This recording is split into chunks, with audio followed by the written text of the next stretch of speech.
Welcome to the intro, no need for introductions. All about the world and the world what we discussing. Where every single thought that we had came from something. So it's funny that we made it when we started here with nothing. Gotta open up your mind just to find out why. When you lost inside the dark, just gotta turn on the light. And no matter what you do, you never run from a fight. Because we fighting to be better and that's why we strive. I'm here with two amazing ladies that run the TxIC Innovation Center at UT Austin. And Van, would you like to get started and introduce yourself? Okay, hi, I'm Van Truskett. I am a UT alum, chemical engineering, bachelor's, PhD. Had worked at a startup whose technology came out of the university. So we'll talk a little bit about technology spin out from UT. Was there for about 15 years. And what was amazing about it is it's a semiconductor equipment manufacturing startup. So cool. You can just imagine that. We ended up getting acquired by Canada of Japan in 2014. Wow. Yeah. I stayed with the company for additional 2 years after the acquisition, and then came back to the university and started working in tech transfer. And then a couple of years later, took over the Innovation Center, which you now know as the TxIC Innovation Center. Very cool. And our mission has just been since then to work on developing a culture to foster innovation, spin out research in STEM-based fields on campus. And so very excited about talking to you about this today. Well, we've already had two of your students actually on the podcast. We had Sid with Firebot, who is just like the smartest kid. He's like 12 years old, and he's like building fire bots that can go to buildings and save firemen. And then we had Connor on a few weeks ago with Pike Robotics. So a bunch of great students there. So you want to yourself? Yeah, absolutely. Great to be here, Cory. So my background, I'm also a UT alum. I have a master's in science, technology, commercialization. Right after undergrad, I ended up in Washington, D.C. and New York, working in network news, where I was a trained field journalist. Yep. And during the time that I worked in the Northeast, I touched a lot of different types of hardware and software. So that's really where I got my tech bug, if you will, because we were utilizing technology at such a rapid pace. Sometimes it's like the beta testers, if you will, for these different types of technologies in transmitting information. So fast forward, moved back to Austin after 4 years doing that, and launched a company out of Capital Factory. Ended up launching two, DeVink, and the other one was a video production company. So anyways, and then pivoted into academia 5 years ago now, by way of the business school. First was serving undergraduate students at McCombs, mostly working on SaaS and engaging the Bay Area alum to bring them back to campus to meet those students.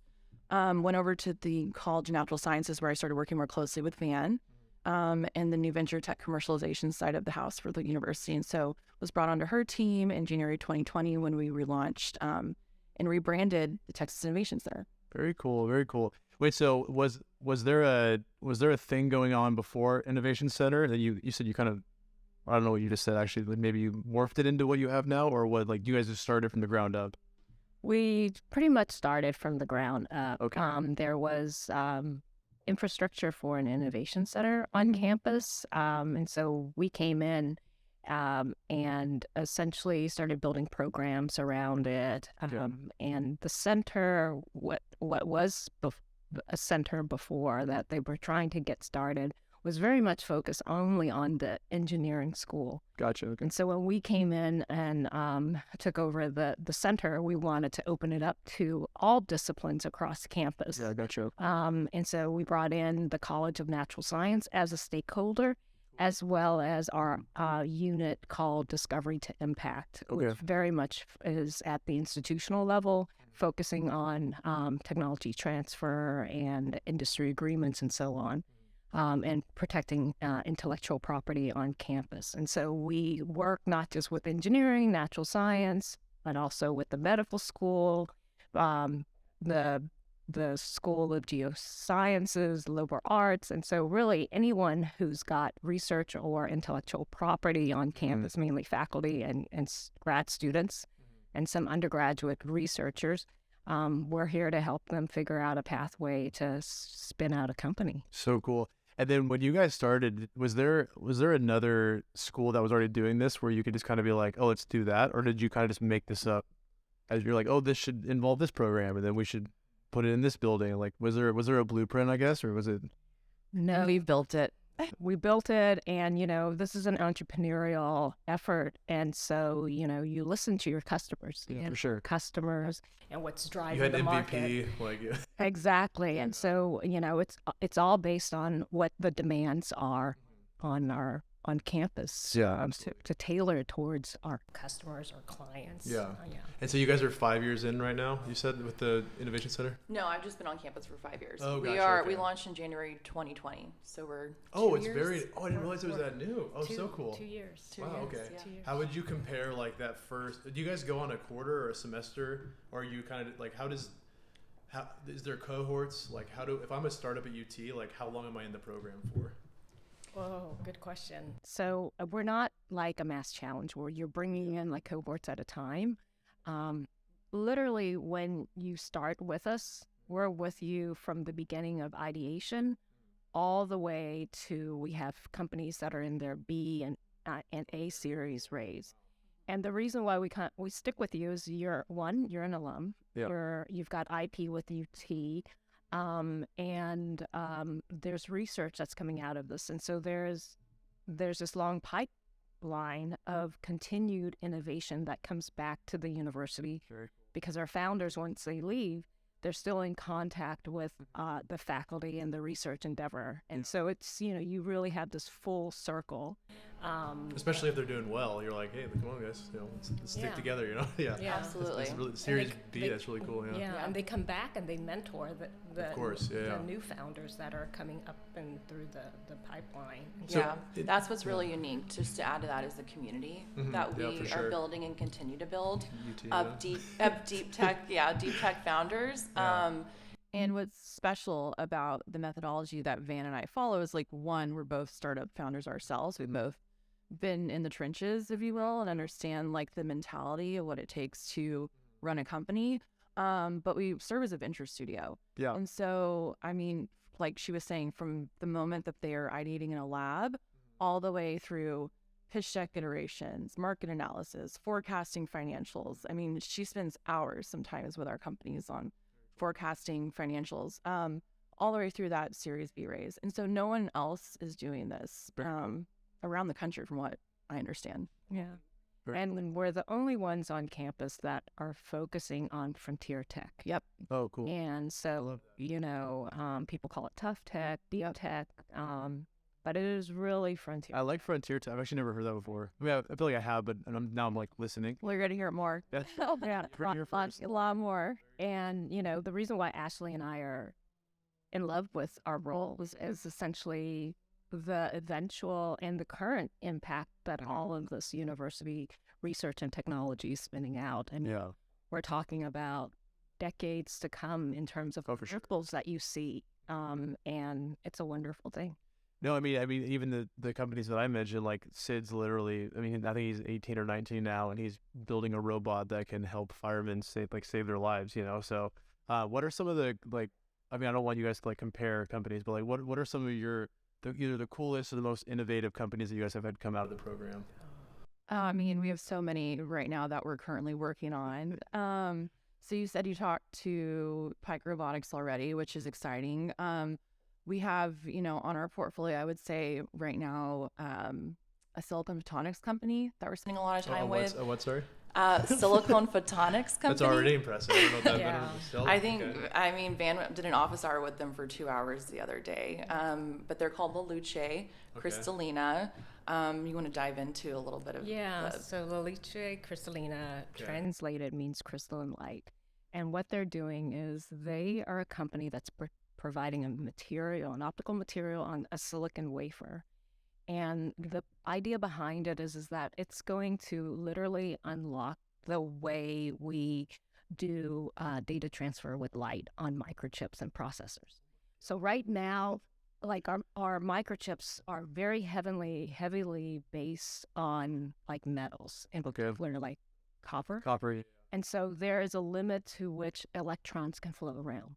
Okay. And so what we want to do is help the transition of this hybrid of electrons to light, data, translation, and transfer by improving the materials that we're using to move light on chips. And so he's developed this material that is essentially 10 times, and depending on how you make it, up to 50 times more efficient in handling how you are utilizing light. Okay, very cool. In turning it on, bending it, using it as a way to guide information. Gotcha. Yeah. So, I mean, I'm going to try and ask this in the most intelligent way that I can, because I don't know any of that stuff. Does that mean that you wouldn't need copper anymore, or you need less copper, or like what does that mean? It wouldn't. Well, it's not that you wouldn't need copper anymore. Copper is just an example of one metal that's being used in a processor. But you would devise a chip that is just more efficient. Okay, so you would for You would what need your less. needs are. Yeah, gotcha. Okay, very cool. And then another company that we were talking to and are working with is called BioBQ. So this is a company that is essentially making cultured meat. So growing meat in a lab, Wow. utilizing tissue samples from cows. So they go out to a ranch and they, take a tissue sample, bring it back, raise it. So you can pick your favorite cattle. Wow. And so then they would grow it. And their idea, and they've done this already, is to essentially grow brisket slabs of meat, as well as the other market is thin sheets of Korean barbecue meat. Okay. I love And Korean so- barbecue so much. So the way that they grow it is they grow in layers of muscle and fat, and then stack it up. Gotcha. And then you have this solid piece of meat. Okay. And this is very different than the Beyond Meat that you Yeah, get of at the course. grocery store, because it's more like chopped up kind of Gotcha. material. And so that is a very exciting That's really cool. company, because it's not just creating this, meat that's novel. It means that with regards to like methane gas Of course, yeah, absolutely. Yeah. levels, we can help with reducing it in terms of like providing. Less cows. Yeah. Yeah. And the other thing is like with food scarcity in the world, you can now have localized production facilities in places that you can't have cattle, for instance. And so there are all these implications that their company would help out with. That's so cool. Yeah. When these companies come in, obviously you two are both extremely intelligent, way beyond me in the science department. But like when these companies come in, do you two, how do you decide which one of you is going to be like the main mentor, or is that even a thing? Because like let's say Firebot comes in, like he came in, I helped the Capital Factory like UT thing, and I saw Sid's company Firebot come in, and I just told him, I was like, I can't really help you. I was like, I would love to be your mentor, but like, what am I going to do? Like, you know more than me. So Yeah. when these companies, like when that company comes in, are you sitting down with them and you're like, I don't know. Like, like, what do you? Well, so you've heard the background that I have and that Ashley has.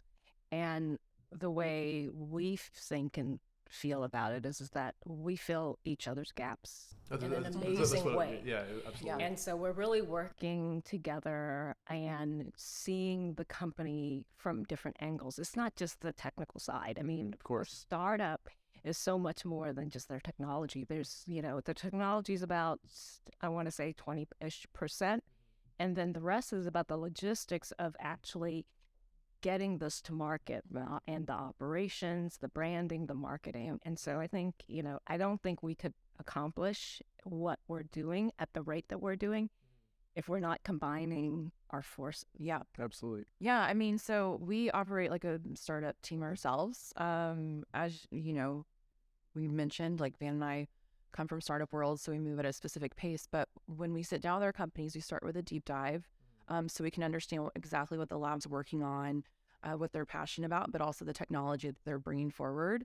And from there, we determine, everything from how fast do they want to move, what are the KPIs they want to hit, are there specific milestones they need to overcome, what can we do to help move the technology along so it doesn't stall out? And so that's kind of one of our, one of the main ways that we work together. And then is there, I mean, I don't know how to put this, but is there like, if they don't hit goals, they're still part of the program, right? There's not like, oh, you're out of the program. Or what if they're just kind of like clearly not, pushing themselves and clearly not caring about the program? Is there a way to get removed from it? Or like, are there penalties or? No. I mean, we work at the pace of the founders. Gotcha. So, these are not people who are focusing on entrepreneurship 100% of the time. They are students, they're faculty, researchers, and so they're juggling. They're juggling a full-time heavy load and then doing this on top of what their everyday jobs are. And so that's, that aspect and facet of academic entrepreneurship. You have to take it at a certain pace and also a certain level of pace of learning. And that cadence is very important because in general, what we want to do is elevate the knowledge and the learning in our community so that even though your first endeavor might not be completely structured out, your second one, as you start it, can statistically have a better chance of, going to completion. And so we want to build an environment where we're demystifying the process. Very cool. Demystifying the language and the knowledge base of how you seek out and figure out like your unmet needs and which ones are the ones that are of the highest value that will get market adoption and so on. So is there kind of a curriculum then, like where is it like, hey, welcome to, Innovation 101, here's what a safe is? Or like, is it more every single person, you're kind of pivoting the program based on their company? So we offer a portfolio programming, which is baseline, how we engage with our community from a learning perspective when it comes to, applying for SIVers. Cool. To incorporating your company. We have office hours with partners in the community who come in and talk to our companies, different attorneys who meet with them to talk about incorporation or IP protection. So we have a portfolio of programming and workshops throughout the year. We're doing a workshop on reimbursement and strategy when it comes around structuring your medical device company for insurance needs. And so that's baseline. But then the technologies are so unique and each team's so unique that when Van and I meet with them, we have to build a pathway for one that's different every time. I mean, it's very concierge. There are things that are the same, but you have to think about the founder and what the specific market for the technology looks like. Yep. And some takes a faster pace and others just take a little bit longer. But like in the end, what we're trying to do is build this community for the university. Yeah. And we do want to cater it towards the founder specifically. We want to nurture that fire. Of course. Is there an application process, or do you guys kind of like seek out these companies on campus? It is like it's a combination of different referrals, and so like faculty will refer their colleagues, and students will. Our tech transfer office will refer people to us. There's not like a form you fill out to be like, I want to be a part of this. Like it's more just like a manual process you guys go through. It's very organic. Okay, cool. Yeah. Gotcha. And so like you might have heard of us through one of your friends. You shoot us an email and we're like, yeah, let's just have a 30-minute conversation over coffee and figure out if this is the right thing for you and how passionate you are about it. And we talk about this pathway. This pathway typically takes 18 months to 24 months before you get like some kind of initial funding. Oh yeah. And so, what we're trying to do early on is think about that roadmap, give you an opportunity to also digest what you need to do, the level of commitment that you would need to put into this. And so we're pretty upfront. And so we're trying to get you right up to speed as soon as possible. Yeah. How would you say the program's changed from like day one, 2020 to I guess we're in 2023 to 2023? Really good question. So I would say from a programmatic standpoint, much better curriculum. there are some events that we've hosted every semester. that obviously looked different when we were all virtual, right? So one of I didn't even our think about events, that. Oh yeah. Yeah, Wow. we You launched guys, when did you guys launch the? January, Oh, and nice, then nice. March, everything shut down. Oh, The of whole course. world shut down, and Wow. so Yeah. I didn't even consider that. Wow. Yeah. Yeah, Yeah. we had to go completely online Mhm. and rethink through all of our year-long like schedule of events that we had already planned out. All of our startups, labs halted, so we weren't able. I mean, some of our startups depended on being in their lab course, to move to the next benchmark. So we had to really rethink that and reimagine. Van and I were put on COVID-19 response projects as well. So we were running the center while also responding for health community needs at a very high level. I mean, a very fast-paced level. I mean, and so that was an interesting time. But I would say, we host once a month something called Coffee Club, and we love it. It's a way for all of our researchers across campus to come together and talk about what they're working on. We'll sometimes have special guests, and that's a good way for us to really engage for the first time with people who find us by way of our marketing emails and our messaging across campus to all faculty and then science and engineering grad students. So I think our coffee clubs have gotten even stronger. I love that. We're heading into the third cohort of our TxIC Biodesign program. We launched TxIC Biodesign, and it's been so successful, modeled after Stanford's biodesign program. And it is a 9-week curriculum where we take an interdisciplinary team of a scientist, an engineer, a clinician from MD Anderson, our partners, and then a business student. And they learn needs-driven innovation and the methodology behind that. We have an incredible director who leads it, and I would say we've just gotten even more applications every year, especially on the clinical side, which is really exciting. But that cohort is starting in, I guess, a few weeks. Wow. in a couple of weeks. Is that an arm of your innovation center, or is that part of the what is that? It's a program, one of that's under Innovation Center, and Rush Bartlett teaches it for us, and he does amazing. So he's a associate director that is also with the Stanford Biodesign Oh, program, very cool. and so we're getting the expertise to that's running this, and so we're getting great quality as well as mentors that are coming from who are our UT alums that have gone through the biodesign program at Stanford. And the whole idea here is we are an innovation center, and so this program fosters medtech innovation. Very cool. And as a result of it, some of our cohorts form companies, generate IP, and it's getting to be quite competitive. I love that. So it's 12 people get admitted each year. Oh wow. Okay. Yes. Out of like 50 to 60 applicants. So it's super competitive. So I'm not getting it probably. I'm not going to expect it, guys. Don't worry. So if I'm another college and I'm looking at this UT program, what does the college get out of this? So obviously they're paying salaries, they're paying for the building. Like, what are the main benefits from a UT to have like an innovation center? Yes. And so it's comes down to recruiting and retention of faculty and students, because you're providing the service. It also elevates our brand because we're getting our research out there.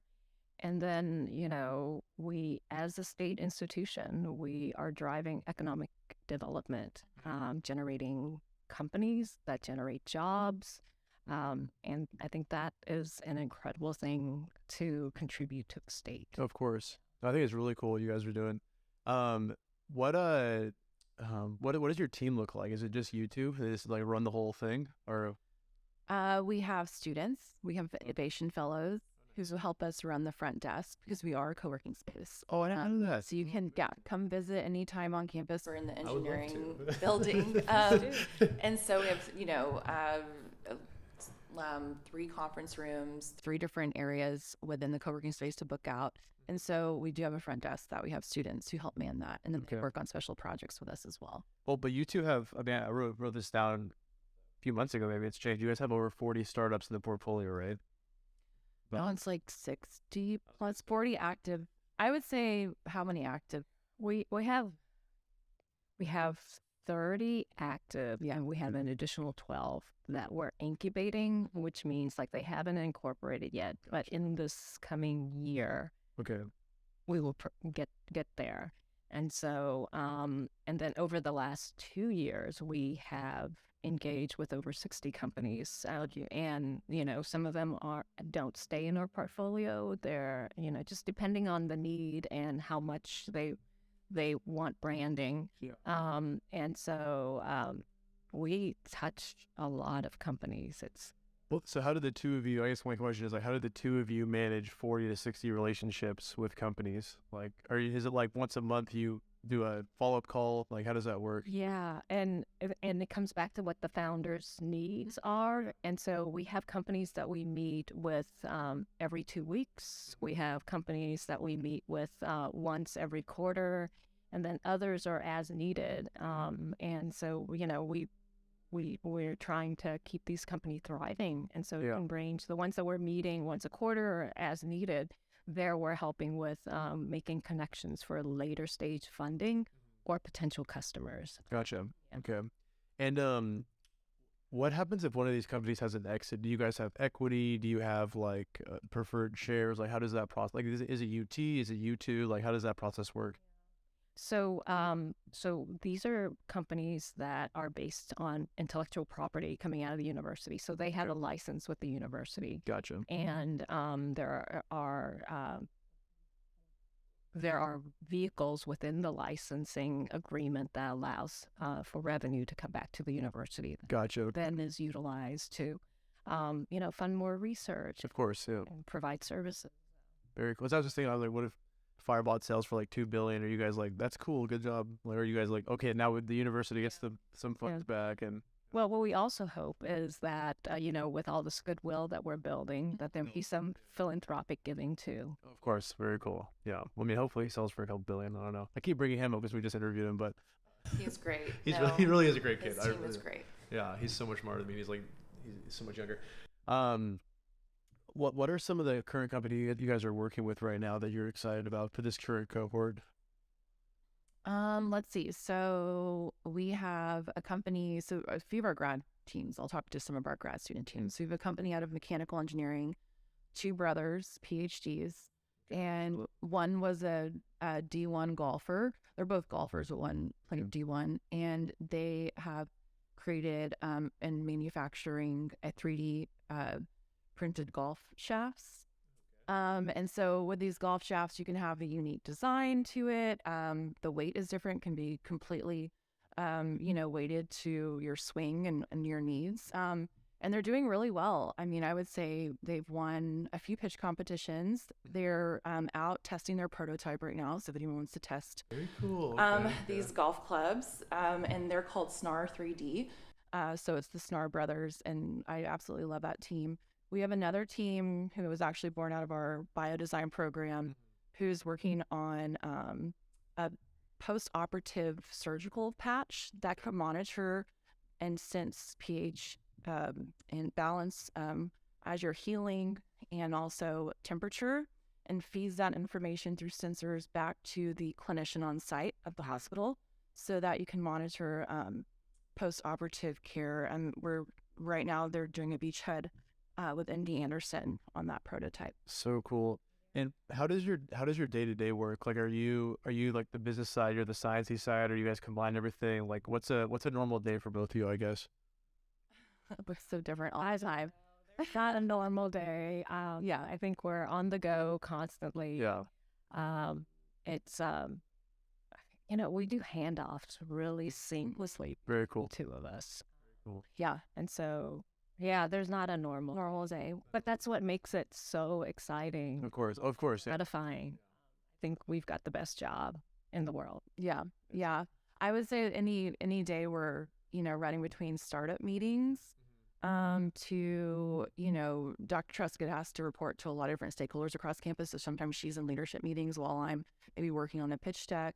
Sometimes we're diving into live plan to work on a business model together. But we do have to divide and conquer. I mean, we do have to work at the pace that we work at and the speed we work out with our companies. Like she said, sales handoff. it kind of similar question to what I had earlier, but like, let's say that you are sitting with a company and you clearly just like don't know how to help them in that space. Do you kind of have like a pool of people that you can reach out to? Like, or are they on campus? Is it remote? Like, A combination. So we have what we've started called the Friends of the Texas Innovation Center. And so this is our Rolodex of experts, and they range from our alumni that are situated in various companies and high-level executive positions. They include repeat entrepreneurs to investors that are local to international. And so depending on the situation, what the pain points are, we pull in these experts and work with them one-on-one with our founders. And so, some of these people end up being the very first people on the boards of our company, and they're amazing because they start off as gratis advisors because they understand where these young startups are starting at, and then they leverage their connections to help find funding and bring on talent. so cool. Yeah. What a fun process. I mean, when I started my first company, so I'm on V2 basically. We were B2C, now we're enterprise. When I started my first company, I was in a small college in Eastern Washington. We didn't have resources. Like, I didn't know a single person that had made an app at that point or a SaaS or any sort of tech. And so I was basically just clueless. And it's so cool for me to see all these students here in Austin that like have like insane resources. And then they have this program that they can go through that you guys have built. And like, it's really beautiful to see. Kind of makes me a little jealous too. We're doing like a little like, I'm like, oh, okay. You should come back to school. Yeah.